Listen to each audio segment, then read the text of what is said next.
आज आम्ही ना वर्सुबाईला आलो आहे आणि वर्सुबाईच्या पायथ्याशी येऊन पोचलो आणि ना पहिलं ना आम्ही नाश्ता करून घेतला.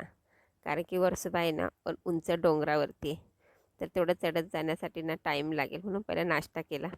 माझा निलांश आहे ना इथं असा बघतोय ना, काय तो विचार करतोय का आजीबाईला पप्पा आणि आत्तू घेऊन चाललेत आणि एवढा मोठा डोंगर आहे ना, माझी मम्मी मला कसा घेऊन चढेल असा तो बघत बसला, एकदम असा विचार टेन्शन आल्यावाने.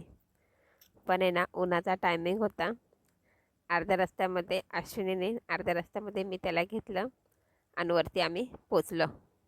आणि ना वरती पण इतकी मोठी लाईन होती ना का जवळजवळ आम्हाला आहे ना अर्धा तास लागला. नंतर ना आतमध्ये गेल्यावर मस्त असं देवीचं दर्शन घेतलं आणि बाहेर आहे ना जागर गोंधळ चालू होतं.